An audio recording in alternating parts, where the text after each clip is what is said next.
നമസ്കാരം. റാഫ്റ്റർ ഫുട്ബോളിലേക്ക് അവർക്കും സ്വന്തം. റയൽ മാഡ്രിഡുമായിട്ടുള്ള മത്സരം മാഞ്ചസ്റ്റർ സിറ്റി 3-3 സമനിലയിലാണ് പിരിഞ്ഞത്. സാന്റിയാഗോ ബെർണാബുവില് ഒരു തീ പറക്കുന്ന പോരാട്ടമാണ് നമ്മൾ കണ്ടത്. ബാക്കി ഇനി അങ്ങ് ഇത്തിഹാദിൽ.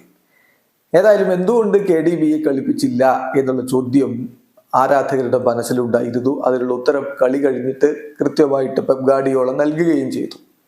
പെപ്പ് കളിക്ക് ശേഷം KDBയുടെ കാര്യത്തിൽ തന്നിട്ടുള്ള ആ ഒരു അപ്ഡേറ്റ് നമ്മളൊന്ന് പരിശോധിക്കുകയാണ്. അദ്ദേഹം പറയുന്നു, KDB ഹി ഫീൽസ് അൺവെൽ. ഞങ്ങൾ ആദ്യം ഒരു മീറ്റിംഗ് നടത്തിയിരുന്നു, അദ്ദേഹം കളിക്കാൻ റെഡിയാണ് എന്നാണ് പറഞ്ഞത്.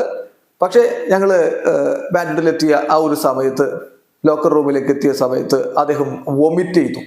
അതിനുശേഷം അദ്ദേഹം പറഞ്ഞു ഐ ആം നോട്ട് റെഡി എന്ന് പറഞ്ഞു. അതുകൊണ്ടാണ് താരത്തെ കളിപ്പിക്കാതിരുന്നത് എന്നാണ് ഇപ്പോൾ പെപ് ഗാർഡിയോളയുടെ വിശദീകരണം.